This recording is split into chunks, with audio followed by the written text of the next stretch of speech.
Bonjour à tous, bonjour à toutes, je suis Louise Lespard de La Clé des Champs, le podcast qui donne la parole aux agriculteurs. Aujourd'hui, j'ai le grand plaisir de me rendre à Montaut, dans les Landes, pour partir à la rencontre de Mathieu Dupuy. Mathieu s'est investi sur l'exploitation familiale avec ses parents qui produisent, comme beaucoup de fermes aux alentours, du canard commercialisé en vente directe sous toutes ses formes et notamment un excellent foie gras que j'ai eu la chance de goûter. Il produit également du maïs pour nourrir les animaux. Mais Mathieu en est convaincu. La pérennisation de la ferme passera par la diversification. Et il n'a pas fait semblant puisqu'en s'installant, il s'est lancé dans la production de thé. Je dis souvent que les agriculteurs sont des entrepreneurs et on en a ici encore une belle illustration. Mathieu s'est lancé de zéro, il a réussi à convaincre les banques et à planter ses premières plantations en 2023.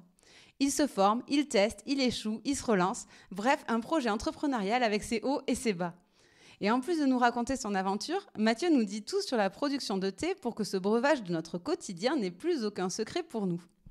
J'en profite pour remercier Mathieu pour son accueil et ce super moment qu'on a passé sur son exploitation. Allez, je vous laisse en compagnie de Mathieu. Bonne écoute!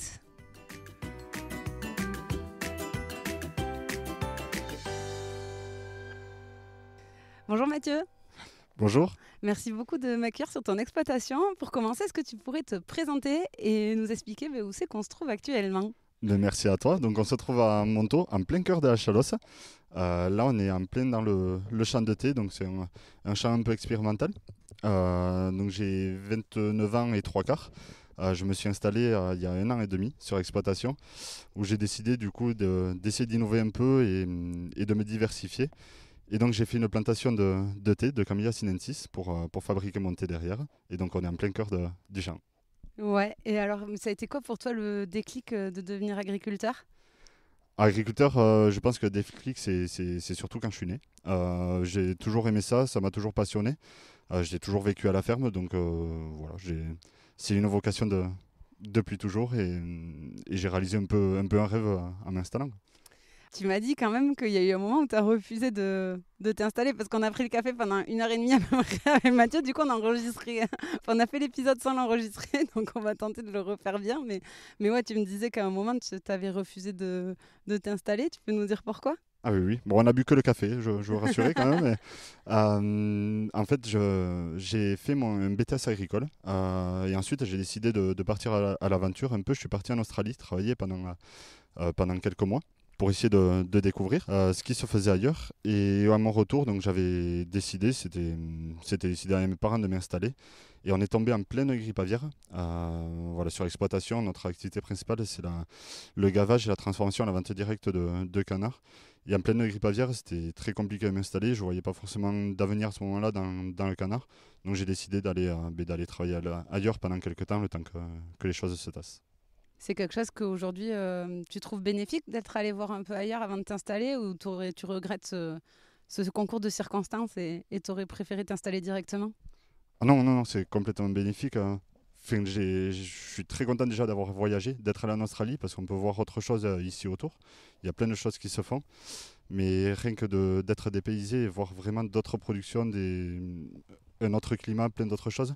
On dit que le voyage, c'est pas forcément pour voir des paysages, c'est fait pour ouvrir les yeux. Donc rien que ça m'a énormément aidé. Après, même personnellement, au niveau de développement personnel, c'est quelque chose de super. J'ai fait plein d'expériences après derrière, plein de boulots différents. Et je pense qu'aujourd'hui, ça m'aide énormément. Je vois les choses différemment. J'essaye d'anticiper un peu tout ce que je fais. Ça ouvre les yeux, ça permet d'aller découvrir des cultures comme le thé, des choses un peu particulières et pas avoir peur d'y se lancer dedans, quoi. C'est là que tu as eu l'idée ? Alors en Australie, parce qu'au pays du canard et du maïs, parce qu'on est quand même en pleine Chalosse dans les Landes, c'est un peu original. l'Australie, c'est là où j'ai vraiment découvert le thé. Comme c'est un pays anglophone, c'est vrai que c'est des gros producteurs de thé, surtout leur gré. Et c'est vrai qu'il y avait des super thés et c'est quelque chose que je ne connaissais pas, comme j'étais surtout un buveur de café. Après le thé, je l'ai découvert aussi par hasard. C'est simplement en faisant une plantation à la maison. J'ai trouvé un arbuste qui s'appelle le théier, le Camellia sinensis, que je ne connaissais pas du tout. Je suis de nature curieuse. C'est peut-être le voyage qui fait ça aussi, de vouloir découvrir les choses. Je me suis renseigné. J'ai vu que le climat se prêtait très bien en Chalosse. Je pense qu'on a tout ce qu'il faut ici. Du coup, j'ai décidé de me lancer dedans. Cette volonté de se diversifier, parce que tu aurais pu, au final, à la grippe aviaire, ça s'est un peu tassé ici, en tout cas. J'ai vu que ça repartait un petit peu, mais il y a le vaccin, etc. La situation a l'air de se normaliser. Tu aurais pu t'installer juste sur canard maïs, le schéma traditionnel, non? Ou est-ce que la grippe aviaire, t'as un peu fait le déclic en te disant il faut que j'apporte autre chose à l'exploitation pour diversifier le risque? On ne sait pas ce qui est fait de quoi est fait demain. Donc en fait, la grippe aviaire, pour l'instant, c'est assez. C'est vrai qu'il y a le vaccin, il y a le confinement. Les choses se tiennent très bien aujourd'hui. Mais je pense qu'une diversification, c'est quand même très important sur une exploitation. Il faut partager les risques, partager les revenus. C'est aussi l'occasion d'avoir une super expérience parce que c'est une plante que je ne connaissais pas du tout. C'est quelque chose qui est arrivé complètement par hasard, mais finalement aujourd'hui qui me passionne. Donc je pense que la diversification, c'est à la fois un avantage économique, c'est un avantage personnel aussi parce que on peut s'intéresser à d'autres choses derrière. Voilà, là aujourd'hui, c'est quand même un gros risque que j'ai pris parce qu'il y a très peu de références dessus. C'est une plante quand même particulière qui s'adapte très bien mais qui a besoin qu'on l'aide. Oui, c'est de la diversification. Je pense que c'était quelque chose qui s'imposait à mon installation. Ouais.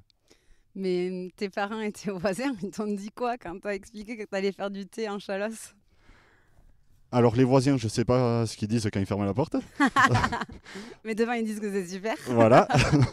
Et mes parents, non, mais après mes parents, ils m'ont toujours soutenu. Ils m'ont soutenu à fond. Parce que dès le moment où j'aurais dit que je voulais essayer de planter juste quelques pieds comme ça, ils m'ont dit il faut en planter assez pour voir ce que ça donne.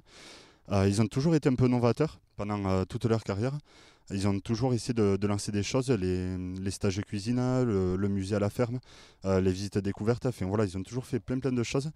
Et je pense que c'est une valeur qu'ils m'ont transmise et qui est très importante.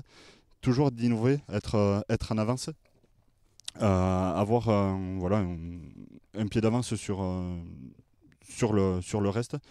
Et donc je pense qu'ils sont très contents, ils me soutiennent à fond, ils viennent pas mal m'aider aussi, donc c'est une bonne chose. Et alors, pourquoi tu juges que les Landes, on a un climat qui est adapté à la production de thé? De quoi il a besoin le thé? Le thé, il a besoin, alors c'est une plante de sous-bois, mais qui a quand même besoin de soleil. Il a besoin de pas mal d'hygrométrie. On l'a vu cet hiver, je pense qu'on l'a. Il n'a pas besoin de trop de vent, c'est un avantage qu'on a ici en Chalosse, c'est que c'est quand même arboré, donc on peut être protégé.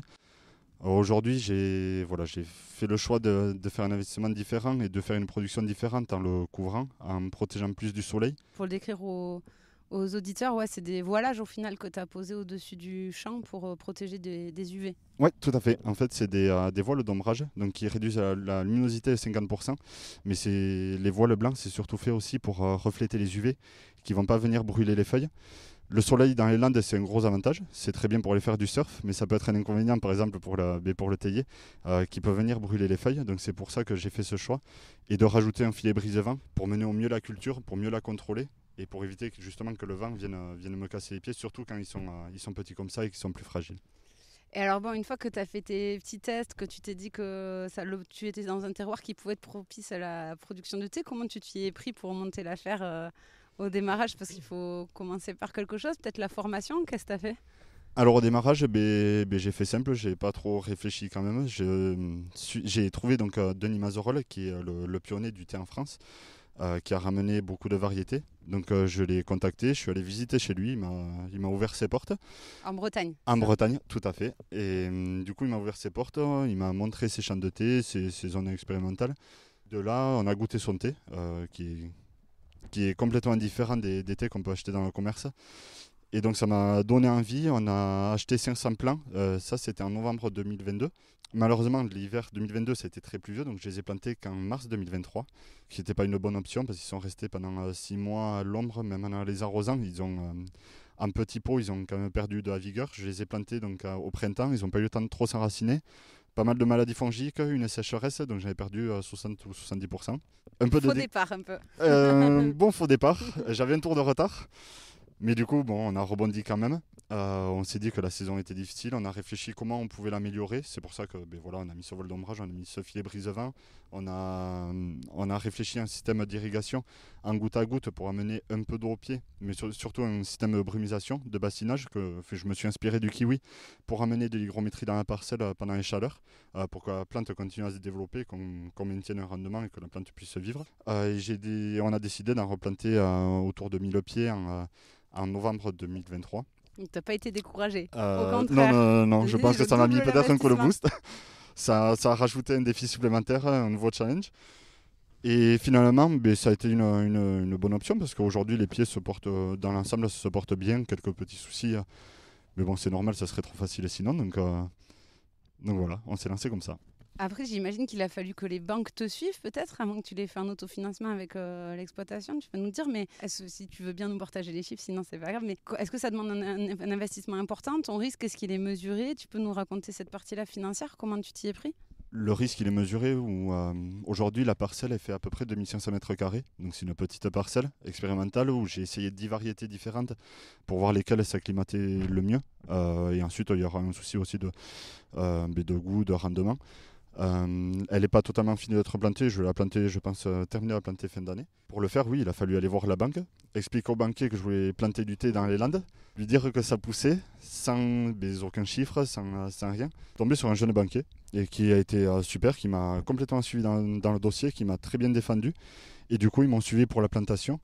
Une plantation comme ça, aujourd'hui, on se rapproche à peu près d'1 hectare de kiwi. Donc je pense qu'on est entre 50 et 60 000 euros de pied. Si on rajoute la couverture et l'irrigation, en fait, on arrive à un kiwi entre 80 et 100 000 euros par hectare. Ce qui est quand même très conséquent. Ouais. Donc il y a une vraie prise de risque. Écoute, je te propose, on entend un peu le vent dans les micros, je voudrais pas que ça dérange les auditeurs. Je te propose qu'on aille poursuivre la discussion sur ta terrasse, parce qu'en plus il y a une très belle vue, donc autant en profiter. À tout de suite.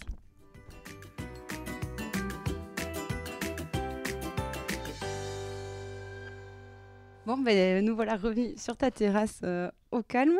J'aimerais bien qu'on parle de la production, en fait, de la culture du thé. Déjà, c'est quoi les plants que tu utilises? Le plant de base, c'est quoi? Le plant de base, en fait, il est fait en Bretagne, chez Denis. C'est des plants qui arrivent, qui ont entre 2 ans et 4 ans, donc selon ce qu'on choisit. Et ensuite, les plantes, donc la variété, c'est variété sinensis. Moi, j'ai choisi d'avoir 2 variétés supplémentaires. Le Camellia sinensis, variété sinensis. Et ensuite, je suis parti aussi sur le Camellia sinensis, variété assamica, qui lui vient de la région d'Assam, donc l'ouest de la Chine, vers le Sri Lanka et tout ça, et qui va mieux résister à la chaleur.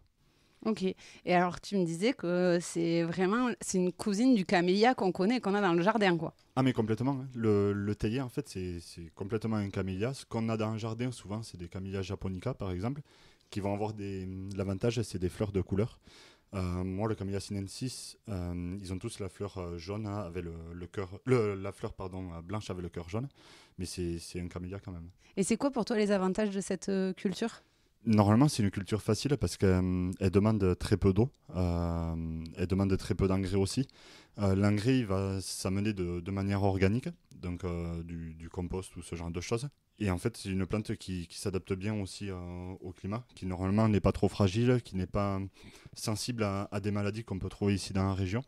Donc en fait, c'est une plante avec plein d'avantages. Mais par exemple, au niveau écologique, comme elle demande très peu d'eau, elle demande peut-être un peu d'eau au moment de la plantation, le temps qu'elle s'enracine. Si on l'a plantée l'hiver, normalement, on n'a pas besoin d'arroser derrière. Ici, on a une région l'été qui est de plus en plus sèche, avec de plus en plus de chaleur. C'est pour ça qu'on a décidé de mettre un peu d'irrigation, un peu d'hygrométrie à la plante pour qu'elle continue à pousser, qu'elle souffre le moins possible. Mais ça sera peut-être que temporaire pour aider la plante à s'enraciner au début. Et les principaux points de vigilance? C'est une bonne question. Je les découvre au fur et à mesure. Il y a peut-être la partie ravageur. Donc c'est des ravageurs du coin qui sont le puceron, la cochenille, ce genre de choses, mais qui sont très très faciles à traiter. Des produits qu'on a dans les placards avec du savon noir et du purin d'ortie, des choses comme ça. Donc pas de produits phyto. Donc, si on doit donner une définition, c'est une plante complètement écologique. Les plants qu'on a vus dans ton champ, donc ils ont passé 2 ans sous serre déjà à grandir un petit peu. Là, ça fait quoi? Ça faisait 8 mois qu'ils étaient plantés, ceux-là? C'était la deuxième parcelle? C'est la première. En fait, c'est la C'était la première première. parcelle. Ouais, Donc, ouais, tout ça à fait fait. même 1 an et demi, du coup, qu'ils sont Alors, plantés les là? tout premiers, ils ont 1 an et demi. Ouais. Ils sont plantés là depuis 1 an et demi. Les deuxièmes, oui, ça fait à peu près 6 mois. Je les ai plantés en hiver. Donc là, aujourd'hui, on voit peut-être pas forcément trop de développement au niveau foliaire cette année. Déjà parce que j'ai fait une petite taille pour qu'ils s'épaississent, pour qu'ils aillent faire des branches plutôt que monter en hauteur. Et ensuite, ils vont travailler aussi sur toute la partie racinaire. Ils vont chercher à s'enraciner. La plante, comme n'importe quelle plante, son premier but, c'est de survivre. Son deuxième but, c'est de se reproduire. Donc elle va chercher vraiment à s'implanter pour se développer après derrière et pouvoir se reproduire. Ouais. Mais mine de rien, donc c'est des plants, il y en a certains qui ont quasiment 4 ans, mais c'est encore tout petit, quoi. Ça fait quoi? Ça fait 20 cm de... 30 cm de haut? Ouais, 30-40 cm pour les premiers. Après, c'est des plants... ils ont 4 ans, donc soit ils sont issus de boutures. Donc quand on les bouture, ils ont juste un peu de tige avec une feuille. Le temps qu'ils développent les racines, qu'ils grandissent et tout ça. Ils sont un peu taillés pour qu'ils s'épaississent. Donc, oui, c'est une plante qui va quand même assez doucement. C'est pour ça qu'on dit qu'il faut 7 ans pour la pleine production. Peut-être qu'il faudra un peu plus. Peut-être un peu moins, on verra comment elles s'adaptent. Je pense qu'elles vont commencer surtout à pousser l'année prochaine. Cette année, entre les stress de la sortie de serre, la sortie de la chaleur, elles étaient dans un cocon chaud et tout ce qu'il faut, avec un peu d'eau, avec du terreau. Là, on les met dans une terre un peu plus lourde, où il y a un peu d'argile. Donc, on va dire limono-sableux. C'est une terre un peu lourde mais profonde. Quand j'ai planté les piquets, il a fallu que je creuse plus d'1 mètre, entre 1 mètre et 1,20 m de bonne terre, de terre végétale. Donc c'est un sol assez profond, donc du coup elles sont quand même bien, mais elles sortent d'un petit cocon, un petit cocon chaud. Il faut qu'elles s'adaptent, il faut qu'elles résistent au stress. Enfin, c'est quand même pas évident pour elles, donc voilà, elles vont pousser l'année prochaine. Donc toi, tu prévois de ramasser tes premières feuilles de thé à partir de quand, tu penses? Je pense 3 ans, je pense que je vais les laisser tranquilles. Peut-être faire des toutes petites récoltes sur les premiers plants que j'ai plantés, mais vraiment pour essayer à mon échelle faire 1 ou 2 tasses. Et après, oui, peut-être les premières récoltes d'ici 3 ans et vraiment intensément comme à la 5e, 6e, 7e année. Ouais, c'est un métier de patience. Il faut être très patient. Mais après, toutes les cultures comme ça, de fruitières ou comme ça, il faut attendre qu'elles le produisent. Il faut les chouchouter au début pour qu'elles arrivent au maximum de leur forme en pleine production. Et en attendant, tu les regardes pas pousser, j'imagine, peut-être sur la partie volaille, enfin canard et culture. Non, mais après, j'ai hésité à y mettre un lit et dormir avec elle pour les rassurer un peu. Je sais pas si tes parents vont être d'accord. Tu vas commencer à coûter cher l'exploitation. Mes parents, je sais pas, ma compagne peut-être un peu moins. Mais non, après, j'y suis quand même souvent. Même s'il n'y a pas grand-chose à faire, il y a toujours un petit truc à faire. Là, je passe régulièrement à lever les petites graines pour essayer de les fatiguer le moins possible. Je les paille, le temps de mettre l'arrosage, il y a toujours quelque chose qui ne va pas. Donc j'y vais quand même très régulièrement. Mais après, oui, je me concentre quand même sur l'activité canard, l'activité culture, qui aujourd'hui sont clairement ma source de revenus. Je le fais au mieux, mais je me concentre quand même sur le reste, quoi. Pourquoi tu les pailles? On a vu, il y a du foin autour de tous les plants. Alors un jour, il y a un grand philosophe qui m'a dit si tu veux travailler intelligemment, réfléchis comme un feignant. C'est que là, je commence à en avoir marre d'arracher de l'herbe, clairement. Okay. Donc j'ai mis une belle couche de foin. Alors c'est pas de la paille, j'ai mis du foin parce que c'est un meilleur ratio azote-carbone. Donc ça va venir se détériorer, m'amener de l'azote et de la matière organique. Donc il y a cette partie, donc amendement, et la partie aussi, éviter que les mauvaises herbes poussent. Et est-ce que, donc une fois, mettons, imaginons là, ça va hyper bien pousser, c'est quoi là, et donc le truc tourne et tout, c'est quoi la saisonnalité d'une plantation de thé? Si on part du début de l'année, on va dire au printemps, il y a un peu de taille à faire pour bien les former. Au début, c'est surtout tailler pour qu'ils s'épaississent, qu'ils grandissent, que toutes les branches grandissent uniformément, que ça crée une haie.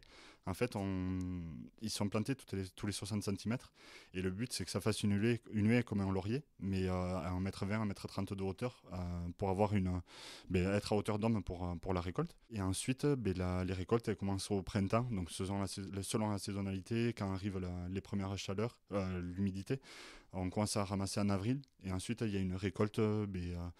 Ça dépend quand on récolte, soit tous les 15 jours, tous les mois. Enfin, il faut passer très régulièrement, ramasser, selon ce qu'on va ramasser. Si on ramasse que le bourgeon, si on ramasse plus de feuilles.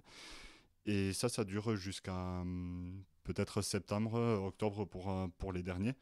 Il y a peut-être un peu d'engrais organique à ramener, un peu de paillage à faire, un peu d'irrigation s'il y a besoin. Et ensuite, l'hiver, c'est repos pour tout le monde. Et comment se fait la récolte? La récolte, tout se fait à la main. Moi, c'est ce que j'ai prévu pour l'instant. Donc, bon, pour l'instant, j'ai une petite surface. C'est une parcelle d'essai aussi. Si j'amène à développer, peut-être que je réfléchirai différemment. Donc, la récolte, c'est surtout à la main pour maintenir la qualité. Dans d'autres pays, ils le mécanisent. Ils ont réussi à le mécaniser, soit avec une sorte de taille qui vient aspirer en fait et l'amener dans un sac de jute, ou alors avec des machines qui viennent couper la feuille et viennent les aspirer, des sortes d'automoteurs. Plus on le mécanise, plus on va perdre de qualité derrière aussi. C'est la feuille que tu ramasses, quoi, au final, le thé qu'on a ensuite, parce que nous, on ne voit plus que le thé dans le sachet, c'est des petites particules, quoi. Toi, c'est la feuille que tu ramasses entière. Ouais, en fait, on ramasse le bourgeon. Donc, on ramasse le bourgeon jusqu'à 5 feuilles. Et on ramasse que les jeunes pousses, les feuilles souples. On les reconnaît facilement parce qu'elles sont vert clair à côté des autres feuilles du camélia qui sont quand même vert foncé. Et en fait, on va revenir ramasser ces feuilles.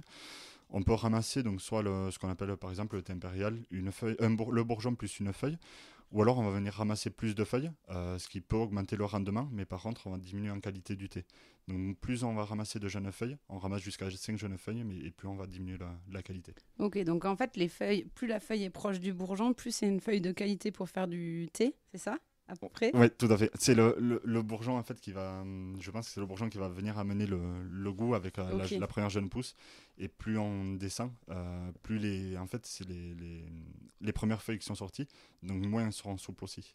Ce qui fait qu'avec un même pied, tu peux faire un thé de très grosse qualité en prenant que le bourgeon, un thé de bonne qualité en prenant les premières feuilles, et après un thé un peu plus accessible en ramassant les autres. Tout à fait. Exactement. C'est pratique. Un pied, plusieurs C'est gammes. pratique. Après, la qualité, je pense qu'elle va pas que par là. La qualité, elle peut venir aussi du terroir. Et c'est un peu comme le vin. Selon le terroir, le goût sera différent. Donc, c'est des variétés ou des cultivars, plus communément, qui vont s'adapter au mieux, qui vont donner des goûts différents. Un ensoleillement, il y a plein de facteurs qui vont jouer quand même dans la qualité du thé. La couverture, elle m'amène cette partie un peu sécurité pour casser les UV, pour pas venir brûler les feuilles, mais elle amène aussi un côté qualité avec des thés qui seront beaucoup moins amers que s'ils étaient en plein soleil. Et ça m'amène à la question de l'auditeur, c'est Coralie, qui te demande quelle est la différence entre le thé noir et le thé vert. Est-ce que c'est les variétés utilisées ou est-ce qu'il y a autre chose? Merci Coralie pour cette super question. Honnêtement, dans le processus, je ne suis pas encore totalement calé. J'ai quelques petites bases à force de bouquiner. Avec un même pied, on peut faire du thé blanc, on peut faire du thé vert, on peut faire du thé noir, on peut faire du thé bleu, dit le thé oolong, on peut faire du thé rouge, comme tu as dit, ça existe aussi, ou du thé jaune. Enfin, il y a beaucoup de thés différents qui viennent surtout de régions, on va dire, asiatiques différentes. La différence se fait surtout dans le processus, même si certaines variétés s'adaptent mieux à certaines productions. Le thé blanc, lui, va pas être du tout oxydé. On va venir le sécher quasiment directement. Le thé vert, lui, va être légèrement oxydé. On va le chauffer très fortement dans un wok. On va venir le rouler et le sécher après pour casser complètement l'oxydation. Quand tu dis oxydé, c'est qu'il prend l'air libre et l'humidité, c'est ça en c'est gros? ça. C'est avec l'air et l'humidité, en fait, il va s'oxyder. Il y a des enzymes qui vont arriver et c'est ce qui va faire cette coloration et ce goût au thé. Et du coup, le thé noir va être beaucoup plus oxydé et il y a encore une autre méthode à faire. Les méthodes, elles sont quand même s'il y a des bases, il y a quand même beaucoup de méthodes. Selon où on aille, selon quel thé on veut, on peut avoir un thé vert fait avec plusieurs méthodes. On peut avoir un thé vert séché avec de la vapeur. Voilà. Il y a plein de choses différentes qui existent. Mais en gros, ce que tu nous dis, c'est que c'est la même variété, avec un même plan. On peut faire tous les types de thé. En fait, c'est le processus de transformation après le champ en fait, qui fait qu'on a un thé soit vert, soit noir, soit blanc, soit bleu. Oui, tout à fait, exactement. La variété, c'est Camellia sinensis. Et ensuite, c'est les cultivars. Il y a une dizaine de cultivars que j'essaye qui viennent de plein de régions. J'en ai qui viennent de Géorgie, de Chine. J'en ai qui sont un peu d'inconnus, mais qu'on suppose qu'ils viennent d'Inde. Des variétés, des cultivars qui viennent d'un peu partout. Avec ces mêmes cultivars, il vaut mieux peut-être faire un thé vert, un thé noir, parce que ça s'adapte quand même beaucoup mieux. C'est un peu du travail de sélection aussi. Mais avec ce cultivar, on peut faire tout l'été et c'est vraiment la transformation qui va faire en fait le thé différent derrière. Il y a des thés qu'on peut travailler par exemple au champ, des choses que je ne sais pas si elles se font en France aujourd'hui, je ne pense pas, mais par exemple un thé matcha qui va être complètement couvert, qui va augmenter l'azote dans la feuille et c'est un thé qui va être broyé derrière, faire une Oui, sorte j'ai de vu que poudre de c'était le thé. fait que ça soit à l'ombre qui augmentait la chlorophylle, qui faisait que ça avait une couleur plus verte Exactement, et que tout à pour fait. le coup, il le chauffait direct pour garder cette couleur verte un peu pétard quoi, pour le C'est thé ça. matcha. Tout à fait. C'est ce genre de choses en fait où on va travailler vraiment sur la culture en plein champ pour faire un thé différent. Mais le thé, on va dire de base, que ce soit blanc, vert ou noir, c'est vraiment la transformation qui va changer. Et après, par contre, tu peux rajouter des arômes ou des fruits ou des épices ou des trucs comme ça derrière, quoi, qui ajoutent encore de la diversité dans les thés qu'on goûte. Ah oui, oui, clairement, mais je pense qu'ici, autant dans le coin, on a plein de fruits différents. On peut avoir le kiwi de Hadour. Je suis sûr qu'on peut faire plein de choses vraiment atypiques et vraiment locales. Après, si on veut vraiment faire un thé de qualité, thé par exemple impérial, comme on parlait tout à l'heure, ou vraiment travailler sur la qualité sur les autres thés, je pense que c'est dommage de venir implémenter des fruits comme ça dedans. Il faut travailler sur un thé peut-être un peu moins de bonne qualité pour venir Oui, découvrir plein faire des d'autres agréments. saveurs. Quand on discutait avant d'enregistrer l'épisode autour du café, là, tu comparais ça beaucoup au vin. C'est venu plusieurs fois. Comme le vin, comme le vin. Il y a quoi? Il y a les terroirs qui sont un peu Mais ouais, il qui y a sont importants. le terroir, la terre, l'orientation de la parcelle, le type de sol, il peut y avoir le climat, il y a plein de choses qui se différencient. Je suis sûr que selon le cultivar qu'on va choisir, on aura un goût différent. La méthode de transformation, de travail qu'on va faire sera encore différente. Si on va encore plus loin, il y a des assemblages dans le vin. Aujourd'hui, ça se fait, par exemple, l'assemblage se fait dans le thé industriel. On va chercher un goût neutre qu'on ait dans chaque sachet de thé, et un goût complètement identique. Et si on veut travailler ça, mais vraiment sur la qualité, aller chercher un goût optimal, vraiment quelque chose qu'on veut, on peut travailler avec tout ça. Et tu me disais qu'il y avait même des écoles pour apprendre à déguster le thé. Comme des écoles d'œnologie du thé, quoi. Oui, oui, il y a complètement des œnologues du thé. Ça existe avec des personnes vraiment reconnues dans le métier. Il y a des formations pour ça, pour vraiment aller chercher le goût, comme on disait, comme dans le vin. On va chercher certains goûts, vraiment reconnaître les saveurs du thé.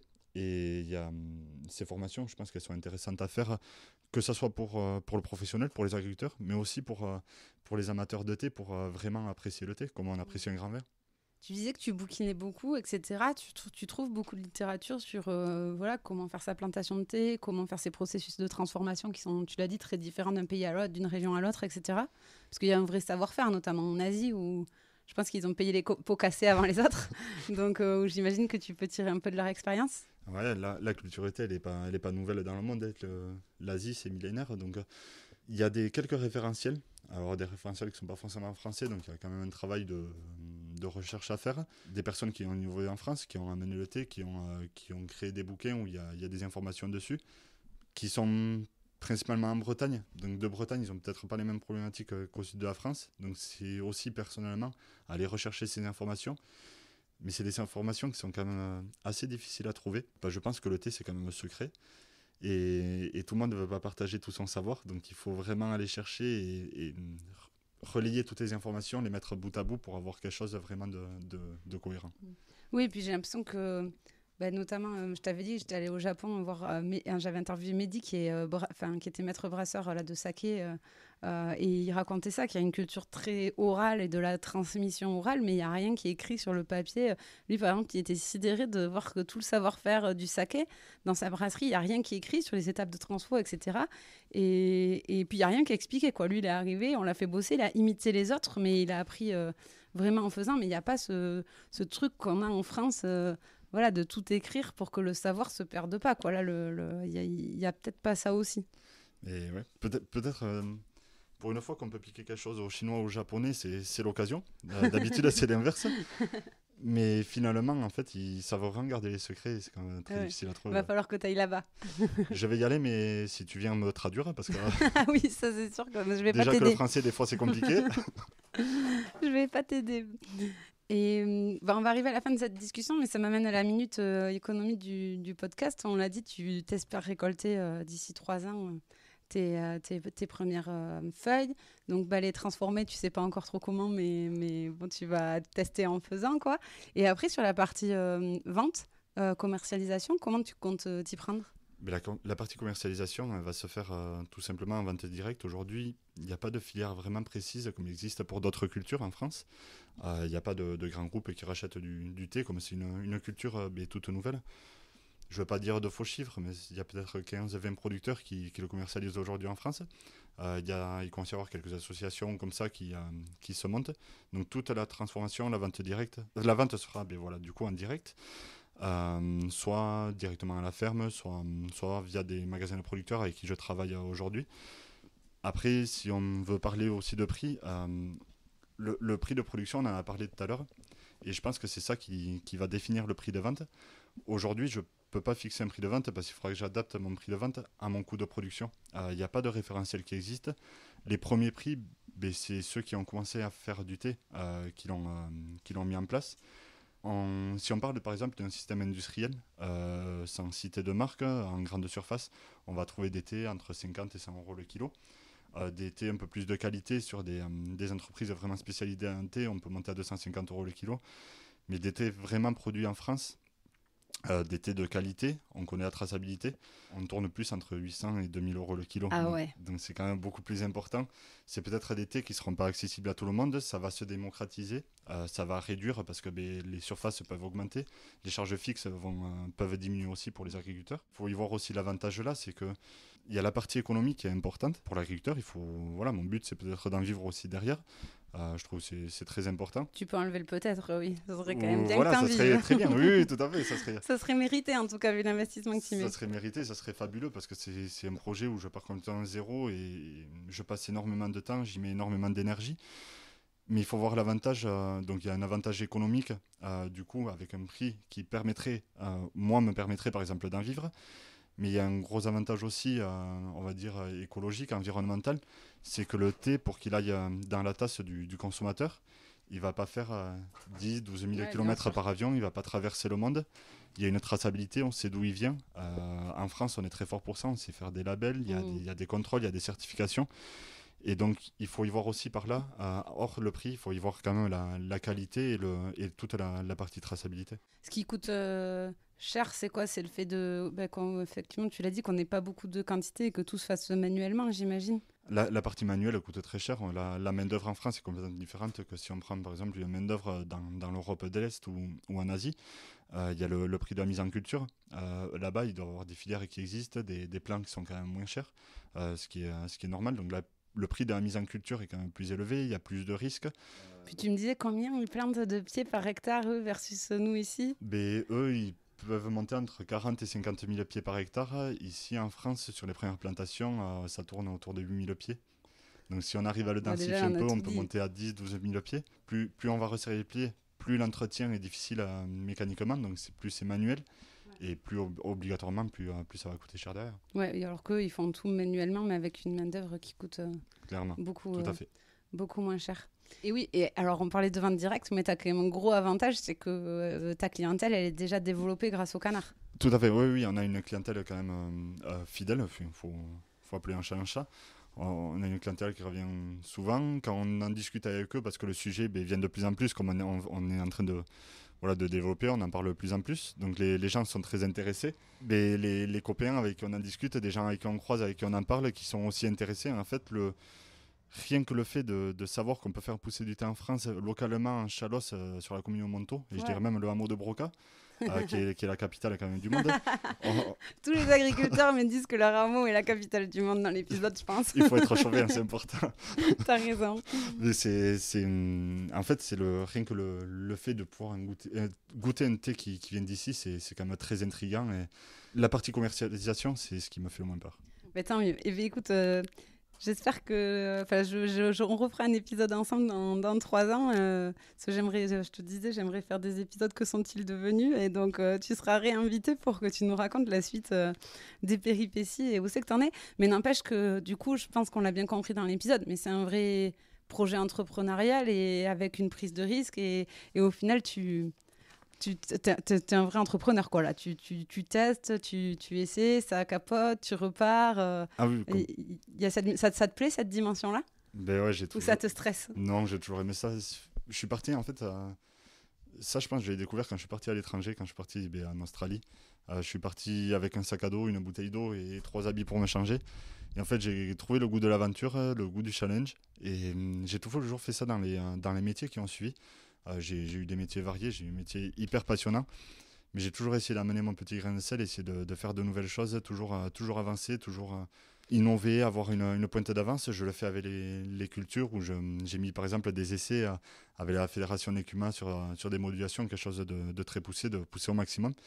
Et ce challenge, ce goût du risque, on va dire, ça vient peut-être aussi de la course landaise. J'ai écarté quelques années. Donc, oui, c'est vrai qu'on l'a pas dit que tu es écarteur de course landaise. Donc voilà, cette adrénaline et voilà, le plaisir de rechercher, d'aller au maximum que je puisse faire, c'est quand même chouette. Ouais. Et d'éviter les tumades, comme aussi, on dit si chez on nous. peut, C'est quand la vache nous rentre dedans. J'avais fait un épisode pour les auditeurs sur la course landaise avec Lou-Jeanne Desbourros, qui est pas triste comme épisode. Donc je vous le recommande, c'est Jean Barrère, de son nom que j'ai écrit sur le titre de l'épisode, je crois. Écoute, super, je vais passer à mes questions de fin. La première, c'est qu'est-ce qui te rend fier à toi de t'investir dans l'agriculture et d'être agriculteur? Mais ce qui me rend fier, c'est de faire un rêve de tout petit, déjà. Je pense que c'est le plus important, aimer ce que je fais. Toujours aller chercher, innover. L'agriculture, c'est quand même une porte très, très grande ouverte. On peut faire tout ce qu'on veut. Il faut juste s'en donner un moyen, avoir un peu d'audace, un peu de courage. Et c'est ce qui est passionnant. Et pas compter son temps quand même. Au passage. Ma deuxième question, c'est est-ce que tu aurais un truc pour nous, pour qu'on étale notre science la prochaine fois qu'on est au salon de thé ou qu'on prend le thé avec des copains Mais, par exemple, le thé, c'est une culture d'avenir parce que le thé, c'est quand même la deuxième boisson la plus consommée au monde, avec 60 milliards de litres, ce qui est quand même considérable. Ah ouais. Deuxième après quoi? C'est l'eau la première, j'imagine? Au début, j'aurais dit le Ricard, mais je pense que l'eau est quand même pas mal. Je pense que, ouais, même si le Ricard a de l'avenir aussi, mais je ne sais pas. Mais bon, je pense qu'effectivement, je nous souhaite que ça soit l'eau la première, en tout cas. Et enfin, dernière question, mais aussi qu'on peut suivre ton actualité, suivre tes aventures, commander des foie gras, mine de rien, du canard, si on veut. Est-ce que tu as un site internet, des réseaux sociaux? Mais vous pouvez venir déjà nous voir à la ferme, on est toujours la porte ouverte. Il ne faut pas hésiter à venir, voir comment on produit. Et ensuite, on a un site internet, c'est fermedotosia.com, ou un site qu'on est en train de restructurer. Je revois un peu toute la partie marketing, j'essaye de la rajeunir un peu. Donc voilà, on a un site internet et les réseaux sociaux où j'essaye de mettre de temps en temps ce que je fais de ma journée et montrer quel est mon métier. Ok, très bien. Ferme de Tosia, Tauzia, pour c'est ceux ça. qui veulent. Super, et merci beaucoup Mathieu pour tout ton temps et pour ton partage. Merci à toi. Et puis je pense que tous les auditeurs se joignent à moi pour te souhaiter bon courage et on espère que quand on revienne te voir, on puisse goûter ton excellent thé. Merci beaucoup. À très bientôt, À salut. bientôt.